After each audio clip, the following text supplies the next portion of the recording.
Good afternoon, and thanks for joining us from the News newsroom in Washington, D.C. A quick confirmation hearing for Congressman Ryan Zinke to head up the Interior Department yesterday. I'm Monica Trauzzi, and with me are News reporters Corbin Hiar and Brittany Patterson. Thank you both for joining me. You were both in the room yesterday. Not a hearing filled with fireworks. There was even time for some joking about Smokey the Bear. What do you consider the biggest news coming out of the hearing yesterday? Well, other than Congressman Zinke saying that he believes Smokey the Bear is real and Santa Claus is real, he also suggested very strongly that he is going to advocate for the Trump administration to undo at least one, potentially more, national monuments created by President Obama without the approval of Congress. In his opening statement, he talked about the right way to protect public lands, which he repeatedly emphasized that he supports. But I think the argument is that President Obama, especially with the Bears Ears Monument in Utah, went against the will of the governor, the entire congressional delegation, and many of the local elected officials. So Congressman Zinke said that if confirmed, his first trip would be out to Utah to check it out, hear from folks, and then make a recommendation to the president-elect as to whether or not he should go forward with that, which is totally legally unprecedented and unclear. Pretty smooth sailing, but I would say the other place that we saw some fireworks or some contention would be over his beliefs on climate change and how he would incorporate that into the policies of the Interior Department.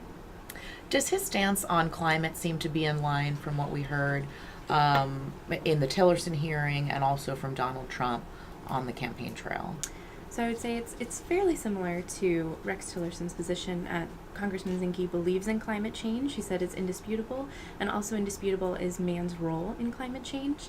But he broke with Donald Trump very succinctly. Bernie Sanders asked him directly, "Do you think climate change is a hoax?" And Congressman Zinke said, "No, I do not think it's a hoax."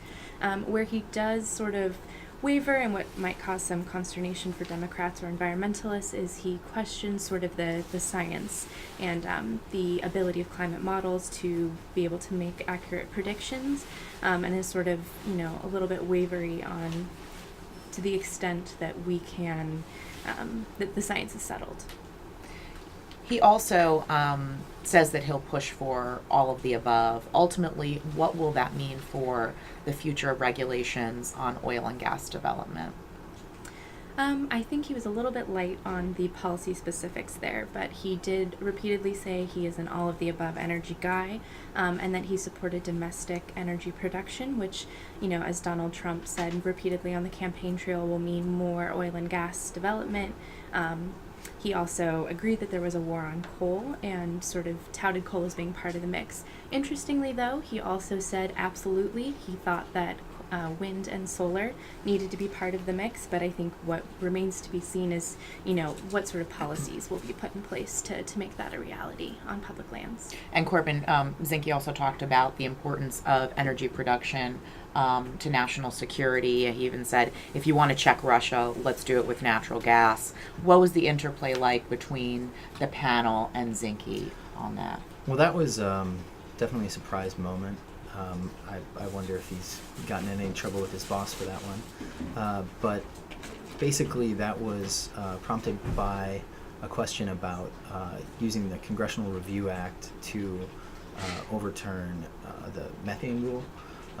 BLM's rule to limit the venting and flaring of gases produced along with oil.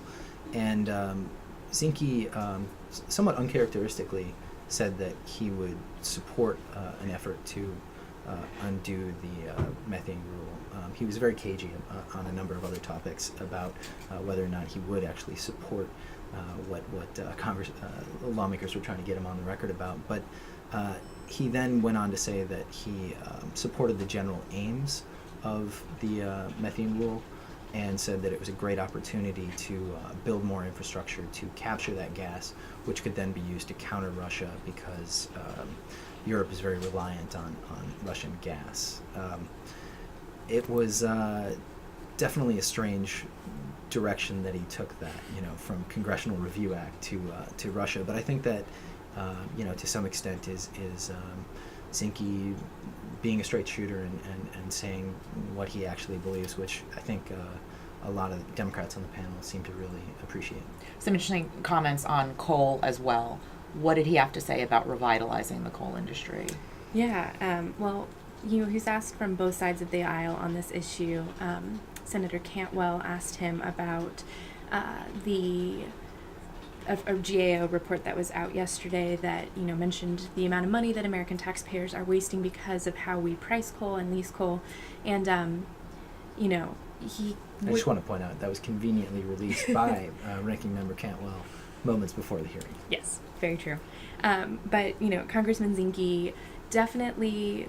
He said he was unfamiliar with the current 3-year review that's happening of the federal coal program, which was interesting, but said he did support American taxpayers getting a fair return for their value. So he was very, he left the door open to keep the federal coal review alive.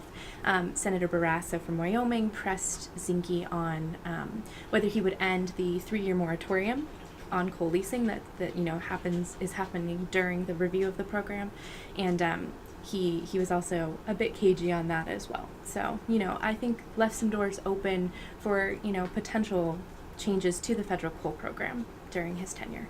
He also, his voting record in the House has been generally in support of the coal industry and opposed to increasing royalties and that sort of thing. So I thought it was especially interesting that he didn't out of hand, say that the programmatic review should be ended. So that was some news as well. Yeah. We also know that he's against the transfer or sale of public lands. Is that enough sort of cover to give Democrats to vote for him? Potentially, but I think that the broader point is he doesn't really need Democrats. I mean, he's already got Tester, who testified in favor of him before the hearing. Tester said he had some issues with him, but ultimately said he thought he'd make a good Interior Secretary. Manchin is likely to support him, as he is, I believe, Tillerson and a number of other more controversial cabinet nominees. Pruitt, I think they put out a press release with him supporting Pruitt. So between those two, you need one more Democrat to get to 60, and I didn't get the sense that any Republicans were concerned about his viewpoints. Cantwell could support him. King, Senator Angus King, cut short his questions because he said that he was hearing what he liked and he would stop while he was ahead. And I think interestingly, Zinke gave some interesting things that would make Democrats happy. For example, he repeatedly said he was a strong supporter of NEPA, which didn't necessarily have to be the case. So I think some things like that definitely sort of could throw a bone to Democrats who might be on the fence. Yeah, so I think that Democrats who are looking to constructively engage with him, perhaps Ranking Member Cantwell, might vote for him as a measure of goodwill, but he doesn't really need that many Democratic votes. You guys had some interesting observations from the room. Tell me about Teddy Roosevelt. Yeah, so we had a Teddy Roosevelt impersonator who was roaming the halls and then came into the hearing about 2 hours in. And really had the look Oh, down. definitely. Very respectful. He was hired by Public Citizen to sort of just remind Zinke and the crowd that, Zinke, he said during the hearing, he's an unabashed admirer of Teddy Roosevelt and calls himself a Teddy Roosevelt Republican. But our impersonator, very nice, posed for a picture with the congressman, took off his hat when Capitol Police asked.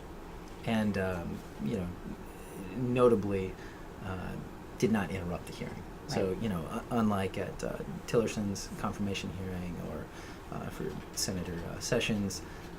There were no outbursts, even as Chairwoman Murkowski noted, his grandkids were completely silent. Right. Very well behaved. For the duration of the 4-hour hearing. So, the hearing was remarkable in a sense for its lack of, outbursts. And what happened after the hearing? After the hearing, members of the press, as we typically do, sought to ask particular questions to the congressman about, the hearing, or questions that weren't asked. In particular, there's been a lot of reporting here in the Times and elsewhere, The Intercept, about Congressman Zinke's record as a Navy SEAL. He was found to have improperly billed some travel back to Montana, and that was not even discussed, wasn't even brought up. It was almost like it didn't happen. And when members of the press, attempted to talk to him, a Trump transition team member was like, he won't be taking questions. Matt Daly from the AP, however, jumped in and asked him what he thought of the hearing, and he said that it was cordial, professional, and great to be here. And there you have it. And that's what we'll end on. Thank you both. Thank you. Thank you. And thanks for watching.